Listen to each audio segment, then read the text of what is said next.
Hello, everyone, and welcome to A Quest for Unlabeled Reality. That is, after all, what we're all on, right? The quest, the great quest for reality. But this is an interesting point, and I'll just start by why I named it this. Reality is offered to us from birth, okay? The reality of your gender, the reality of your height, weight, ASVAB scores, whatever. Okay? We're categorized and put into a lump in a category, and that's where it goes. That's where our reality takes off, as we are shown by our parents, as well meaning of their intentions are. Everything is labeled. Once it's identified, it is categorized and labeled. So,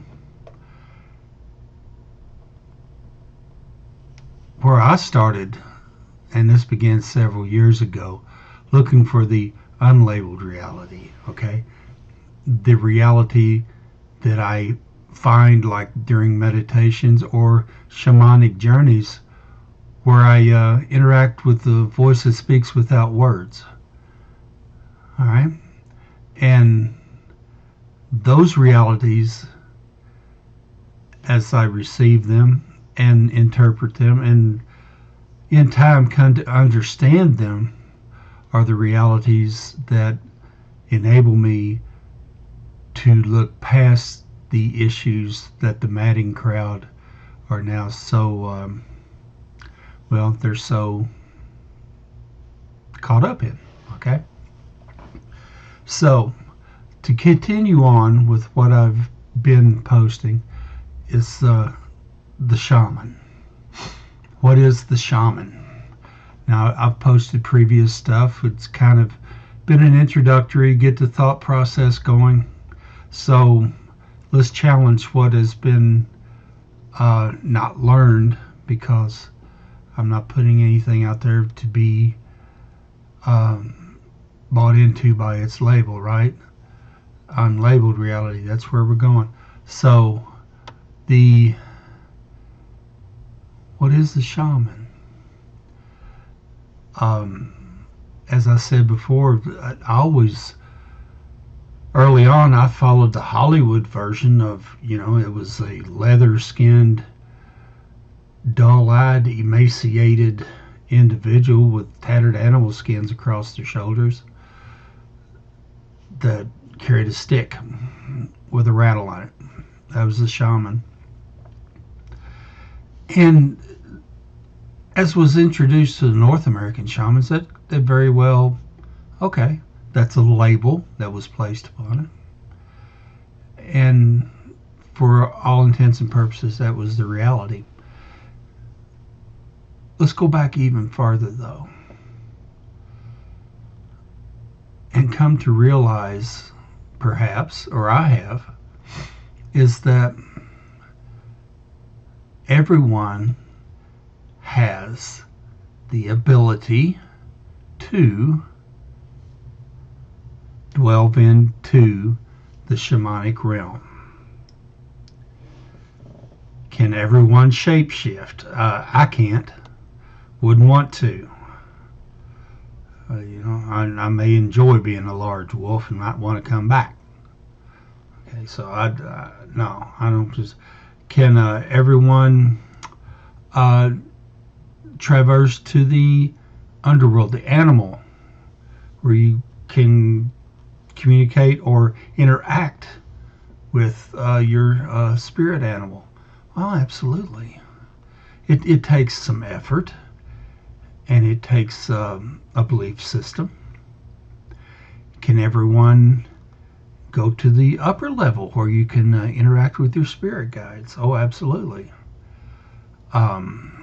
It takes some effort, and it takes a little bit of commitment, but it's very possible. So why are both important? Because we are not stuck. We are currently occupying the middle world, okay? And that's where the chaos reigns. Okay, we have those in the middle world who, yes, have our best interests at heart. We have those in the middle world that do not have our best interests at heart. Those in the upper world and the lower animal world can help us decipher which is which. Okay?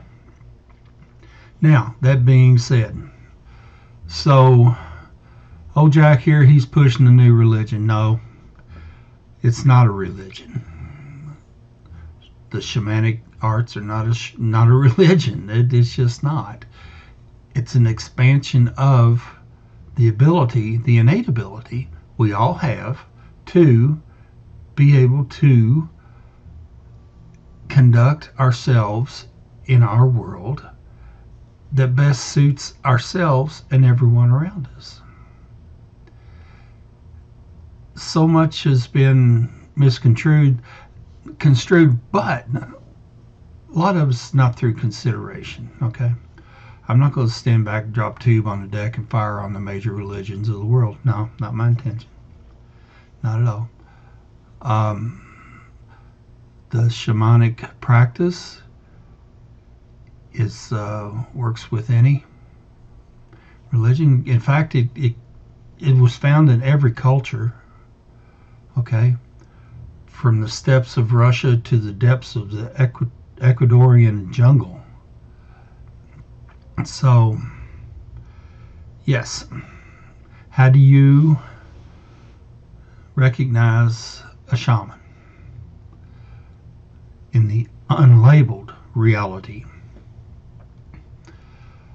Perhaps a shaman would be someone who is open-minded, open-hearted, who has ever accused of somebody saying, well, they've got a sixth sense. They know when to stay away from stuff, which is a good skill to have these days. So, yeah, the shaman is an individual who interacts beyond, for lack of a better term, beyond the veil. Doesn't necessarily going around promoting it. Doesn't necessarily going around bragging about it. Most likely doesn't. How it has benefited me is that I have found healing not only for myself, but ability to heal those dear to me. Okay? And I always begin with the premise, it's not from me, it's through me that this healing comes.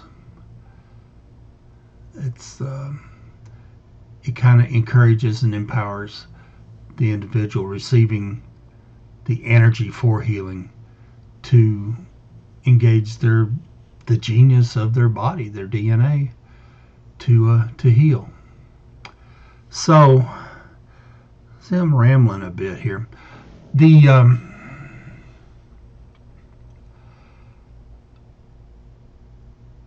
shaman